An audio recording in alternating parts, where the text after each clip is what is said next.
HD सच्ची कहानियों पर आप सभी का स्वागत है। पापा ने मरने से पहले ये वसीयत किया था, बेटा अपनी बहन का ख्याल रखना।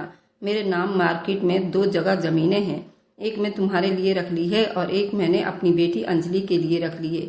अब वो मार्केट तुम्हारी अमानत है। अपनी बहन को विदा करते वक्त तुम दो न दो, मगर एक बाप की तरह तुम उसे आशीर्वाद जरूर देना। मैं पापा की बात समझ चुका था। मेरी आंखों में आंसू आ चुके थे। मेरे पापा आखिरी सांस ली और फिर इस दुनिया से चले गए। जब मेरी बहन को ये पता चला कि अब पापा इस दुनिया में नहीं रहे तो उसकी हालत बेहद खराब हो चुकी थी। वह चीखने चिल्लाने लगी, बस पापा को ही आवाज देती रही। बार बार उसे बेहोशी के दौरे पड़ते थे, क्योंकि मेरी माँ की तो बहुत साल पहले ही मृत्यु हो चुकी थी। अब घर में सिर्फ मैं और मेरी बहन थी, बाकी हम दोनों ही रह गए थे।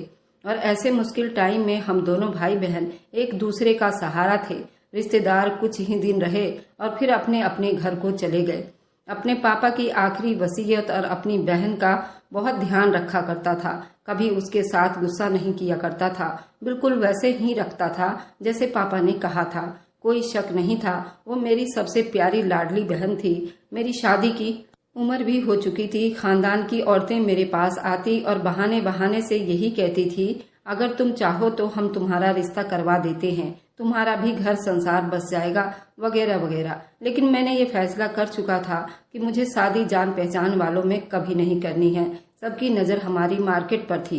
मेरी बहन की उम्र अभी भी 18 साल की थी और इसलिए बहुत से रिश्ते आने शुरू हो चुके थे। लेकिन मैं जल्दीबाजी का फैसला करने वालों में से नहीं था। जानता था, खानदान भर में ये बातें मशहूर हो चुकी थी, मेरी बहन के नाम एक मार्केट है जिसका किराया ही अच्छा खासा आता है। अपनी बहन की उस आदमी से शादी करवाना चाहता था जो उसके साथ प्यार मोहब्बत से रहे, उसकी दौलत के पीछे ना हो, बल्कि उसे पसंद करके उसे खुशियां दे, उसकी इज्जत करे। वक्त यूं ही बीतता जा रहा था। जब मेरी मुलाकात निशा से हुई थी, पहली नजर में ही मैं उसे मोहब्बत कर चुका था। मुझे मार्केट की दुकान पर नजर आई थी। मार्केट में ही हमारी अपनी एक दुकान भी थी जिस पर हम रोजमर्रा की सामान बेचा करते थे। उस लड़की के साथ मैं शादी करना चाहता था। मेरे उस दुकान पर भी बहुत भीड़ भाड़ रहता था, इसलिए मैं साथ में इधर भी ध्यान देता रहता था। वहीं से निशा मुझे पसंद आई थी और मैं निशा के घर रिश्ता भिजवा दिया था। हमारी शादी हो गई। मेरी शादी पर सबसे ज्यादा खुश तो मेरी बहन थी। बहनों के तो अरमान ही यही होते हैं कि वो भाइयों की खुशियां देखें, और मेरी बहन तो वैसे भी मुझ पर जान छिड़कती थी। जैसे जैसे टाइम बीतने लगा, मेरी बहन के लिए भी रिश्ते आने शुरू हो गए थे। वैसे भी मुझे मेरी पत्नी निशा पर पूरा भरोसा था। वही रिश्ते ला रही थी, जिनमें से एक रिश्ता मुझे बहुत अच्छा लगा। मैंने वह रिश्ता अपनी बहन को बताया। इस बात से उसको कोई ऐतराज नहीं था।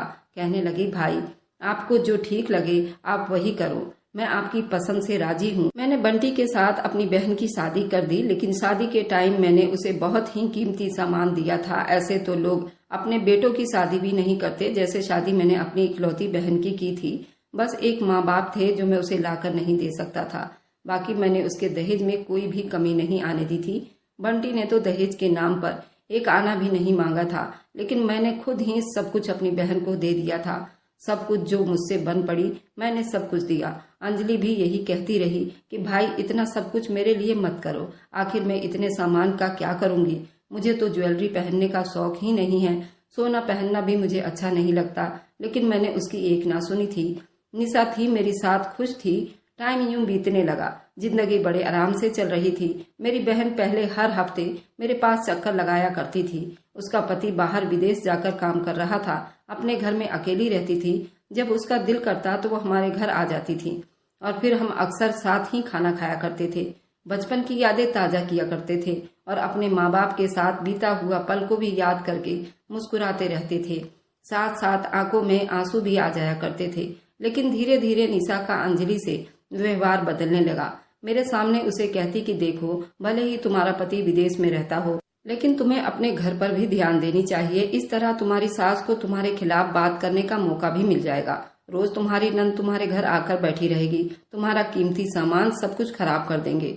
ठीक है कि तुम अपने घर पर रहा करो, अपने पति का दिल जीतो, उसके माँ बाप की सेवा करो। मेरी बहन कहीं न कहीं समझ चुकी थी कि मेरी पत्नी का रोज रोज आना पसंद नहीं करती। निशा की मोहब्बत में इतना अंदाजा तो हो ही चुका था कि मैं उसे मना करना भी मुनासिब नहीं समझा।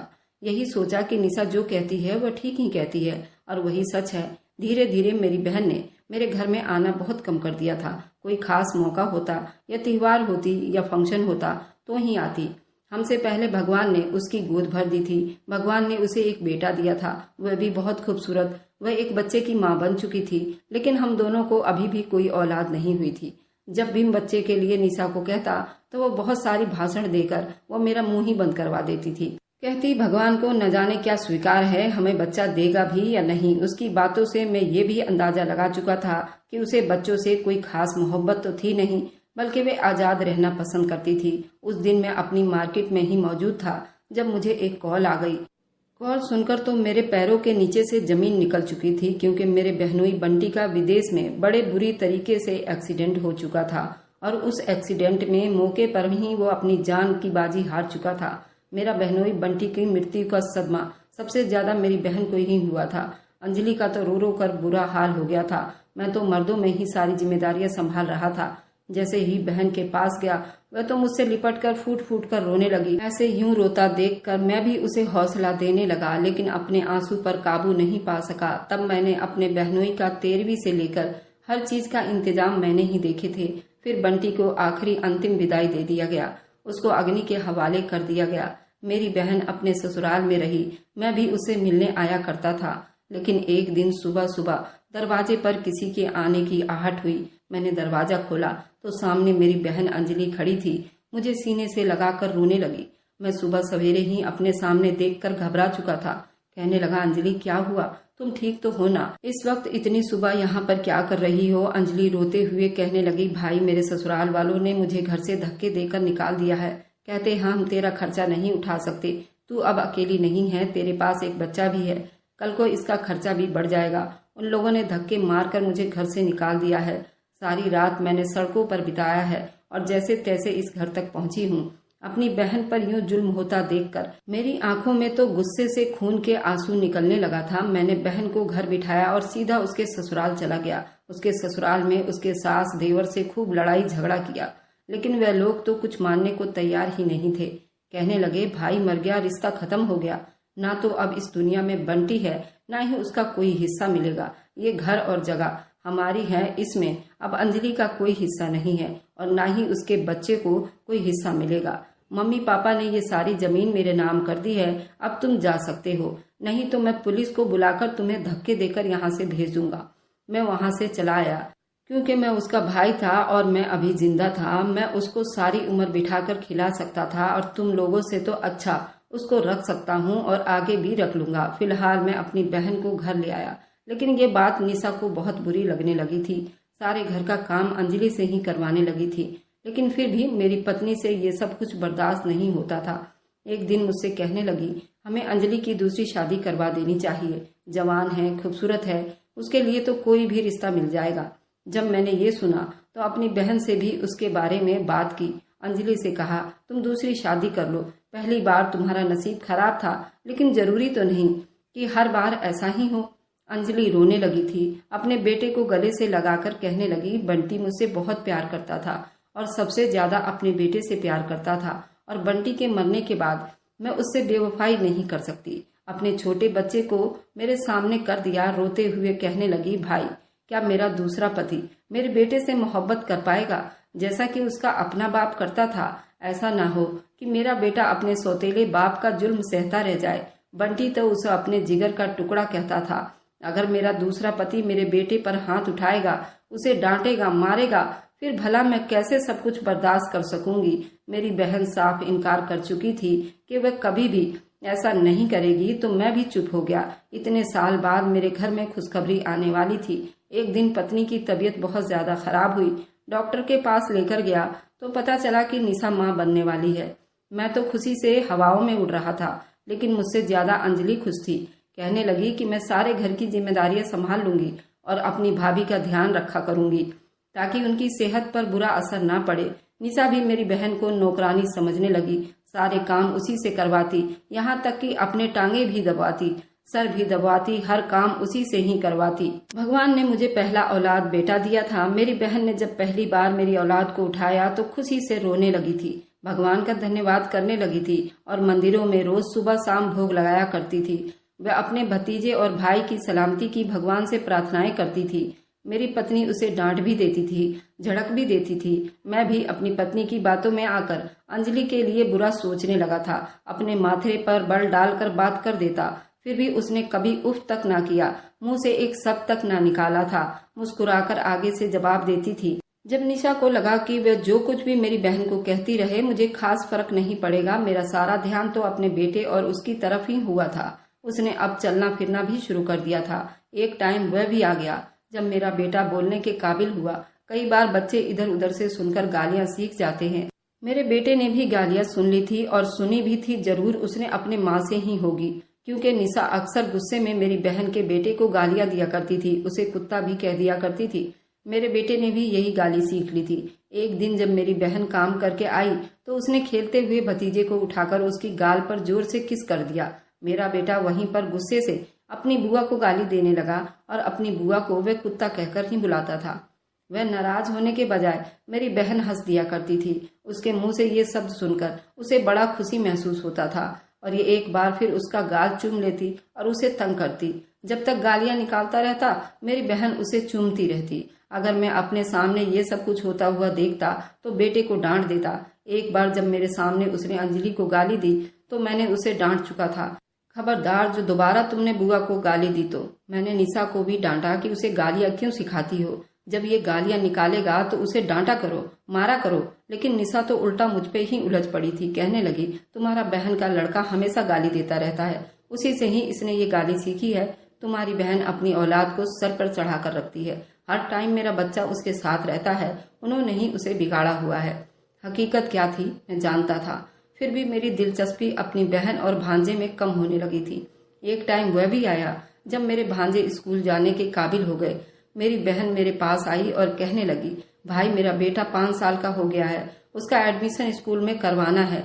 लेकिन मेरी पत्नी मेरे पास ही बैठी थी, जल्दी खर्चा का रोना लेकर बैठ गई थी। महीने का खर्चों का किताब मेरे सामने खोलकर रख दी थी। कहने लगी, एक तो महंगाई बढ़ती चली जा रही है, 100 खर्चे हैं, कहाँ से पूरे होंगे। अगर ये बच्चे भी स्कूल जाने लगे तो हमारे तो खर्चे ही पूरे नहीं हो पाएंगे। मैं भी अपनी पत्नी की हाँ में हाँ मिला रहा था। कहने लगा, सब्र करो, रुक जाओ, 1-2 साल के बाद करवा देंगे तुम्हारे बेटे का दाखिला। फिलहाल महंगाई बहुत ज्यादा हो चुकी है और मार्केट में किराएदार पैसे भी नहीं दे रहे। जबकि आज ही मैं सब्जी और किराया लेकर आया था और जब अंजलि कमरे में दाखिल हुई थी तो मेरे हाथ में नोटों की गड्डी भी मौजूद थी, जिसे मैंने जल्दी से तकिए के नीचे छुपा चुका था। मेरी बहन ने जब ये सुना तो वह जल्दी कहने लगी, भाई पहले ही मेरे बेटे की उम्र ज्यादा हो रही है, उसको तो 2 साल पहले ही एडमिशन करवाना था, अभी तक उसको स्कूल में नहीं डाला गया। बहुत लेट हो चुके हैं हम। उसकी पढ़ाई के हिसाब से हम उम्र के बच्चे तो 2-3 क्लास में पढ़ रहे हैं। अब ज्यादा मैं कितना इंतजार करूंगी। मैं कुछ नहीं बोला था और कुछ बोलता तो उससे पहले ही निशा कहने लगी, अच्छा अगर इतना ही शौक है पढ़ाने का तो जाओ अपने खर्चे से पढ़ाओ, मेरे पति पर क्यों जोर डालती हो। ये अपने बच्चे के खर्चे पूरे करे ये तुम्हारे। मेरी पत्नी का इतना कहना था कि मेरी बहन चुप हो गई। कुछ देर के बाद कमरे से बाहर निकली, उसके हाथ में बैग था। हमारे गांव में पुराना मकान मौजूद था जहां पर हम पहले रहा करते थे, लेकिन फिर इस शहर में शिफ्ट हो गए थे। बहन कहने लगी कि मैं उसी घर में जाकर रह लूंगी। मैंने भी उसे नहीं रोका था और बहन वहां चली गई। मैंने खर्च के नाम पर उसके हाथ में 1 रुपया भी नहीं रखा था। गांव जाकर सबसे पहले तो उसने अपना जेवर बेचा था। जेवर का कुछ हिस्सा बेचकर उसने घर में सौदा मंगवा लिया था। फिर अपने लिए सिलाई मशीन और यूं सिलाई कढ़ाई करके वे अपना और अपने बेटे का गुजारा करने लगी थी। उसने अपने बेटे का एडमिशन भी सरकारी स्कूल में करवा दिया था। उसका बेटा पढ़ने में बहुत तेज था, वहीं बेटे को पढ़ाने लगी थी। मुझे भी अपनी बहन से अब खास मोहब्बत नहीं रही। वे जिए या मरे जैसा मेरा उससे कोई वास्ता ही नहीं था। मैं निशा और अपने बच्चों के साथ बहुत खुश था। धीरे धीरे टाइम बीत रहा था। मैं 2 बच्चों का बाप बन गया था।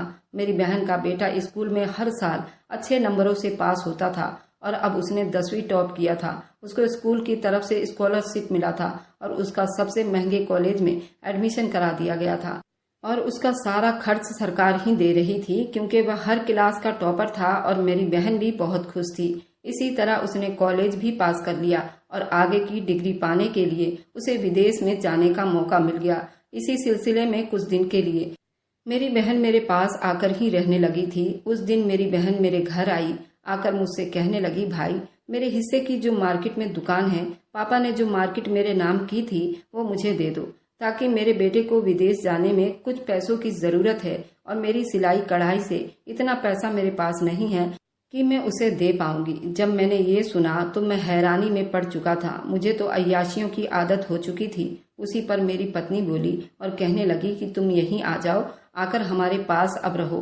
तुम्हारा बेटा भी विदेश चला जाएगा तो तुम अकेले गांव में क्या करोगी। मेरी बहन को सिर्फ 4 लाख की जरूरत थी। मैंने उसे पैसे दे दिए और उसका बेटा विदेश चला गया और उसको वहीं पर पढ़ाई पूरी करनी थी। उसके बाद उसकी जॉब भी लग जानी थी। वह कुछ 4-5 सालों के लिए चला गया था। मेरी बहन मेरी बात मान गई और वह उस दिन से हमारे घर पर ही रहने लगी। बहन अब खुश हो चुकी थी। कुछ दिन के बाद ही वह अपना सामान लेकर शिफ्ट हो चुकी थी। जबकि निशा मुझे कहने लगी, अगर मार्केट अपनी बहन के नाम करोगे तो करोड़ों का नुकसान उठाओगे। अगर उसके बेटे को 4 लाख रुपए देकर उसको चलता करोगे तो तुम्हारा कुछ नहीं जाएगा। लेकिन धीरे धीरे मुझे मेरी पत्नी ने पैसों का लालच सिखा दिया था। अगर तुम्हारी बहन का बेटा पढ़कर वापस आएगा और कहीं वह नौकरी के लिए या कोई बिजनेस करेगा तो फिर पैसे मांगेगा। कहने लगी, ऐसे पैसे जाते रहें तो हमारे लिए तो कुछ बचेगा ही नहीं, हम तो सड़क पर आ जाएंगे। यूं एक दिन हमने फैसला कर लिया, क्यों ना अंजलि को मार दिया जाए। वैसे भी अक्सर बीमार रहती है, मर जाएगी तो जान छूट जाएगी। ये सोचकर मेरे दिल में दौलत की हवस इतनी जागी, मैंने दूध का गिलास लिया और उसके दूध में जहर मिला दिया। अपने हाथों से मैंने वह जहर वाला दूध अपनी बहन को दे दिया। कहने लगा, उसको पी लो, रबड़ी दूध है। मैंने घर में सबके लिए लाया था। मेरी बहन ने वह दूध बड़ी प्यार से पी लिया था और बिस्तर से उठ ही नहीं पाई थी।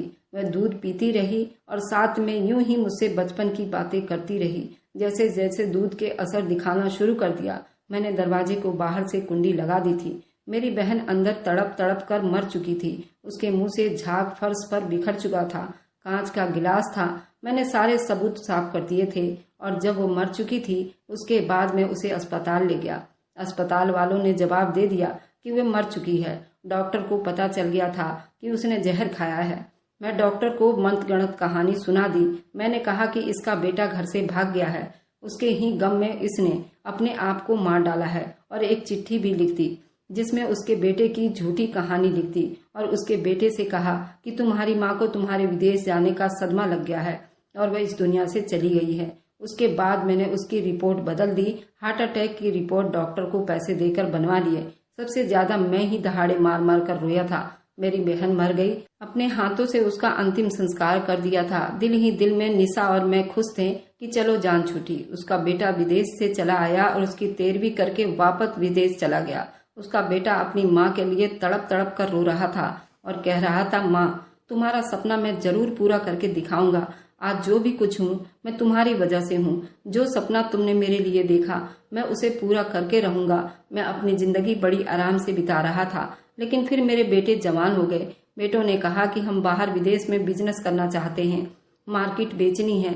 मैंने अपनी बहन वाली सारी मार्केट बेच दी। करोड़ों रुपए हाथ आए थे, सब कुछ अपने बच्चों को दे दिया। दोनों बेटे बाहर विदेश जाकर सेटल हो गए। कारोबार शुरू कर लिया। कारोबार को और बढ़ाने लगे। उन्होंने ये घर और दूसरी मार्केट भी बेचने को कहा। मैंने मना कर दिया, लेकिन अब मैं कमजोर हो चुका था। बेटों के आगे कहाँ चलती थी। वैसे भी उन्होंने कह रखा था कि हम दोनों आपको विदेश में बुला लेंगे।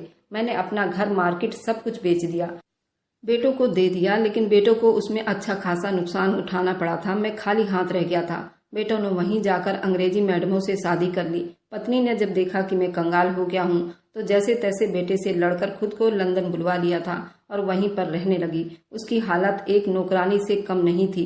वह मेरे बेटों के बच्चों को संभालती थी और पूरा दिन घर में झाड़ू पोछा करती फिरती थी। बहू के इशारों पर नाचती थी। अब वापस मेरे पास आना चाहती थी और मैं तो खुद यहाँ भिखारी बन गया था। बेटों के सामने हाथ फैलाने पड़ते थे, लेकिन वो पैसे ना भेजते। मैं मजबूर होकर एक दिन भूख से इतना तंग हो गया कि अपना मोबाइल बेच दिया और फिर मेरी किस्मत मुझे उस मार्केट के हिस्से पर ले आई। मैं अब बैठा सारा दिन लोगों को आते जाते देखता रहता हूँ। मार्केट तो वैसा का वैसा ही आबाद है, लेकिन मैं उजड़ चुका हूँ। शायद मैंने अपने माँ बाप की वसीयत नहीं मानी थी, अपनी बहन को उसका हक नहीं दिया था।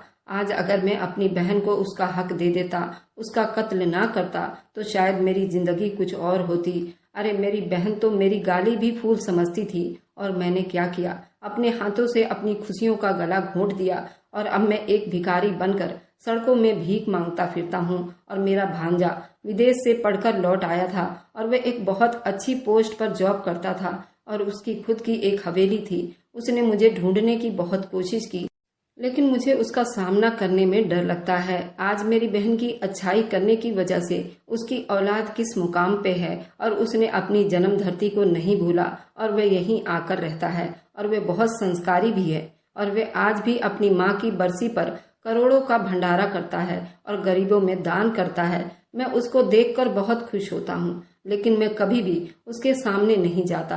अगर आपको आज की कहानी पसंद आई है तो वीडियो को जरूर लाइक कीजिएगा और अपने दोस्तों के साथ शेयर भी कीजिएगा। और हाँ, अगर आपने अभी तक हमारे चैनल को सब्सक्राइब नहीं किया है तो जरूर सब्सक्राइब कर लीजिए। मिलते हैं हम अपनी कल की एक नई दिलचस्प कहानी के साथ। मुझ पर सदा अपना प्यार और स्नेह बनाए रखें। सभी को मेरा प्यार भरा नमस्कार दोस्तों।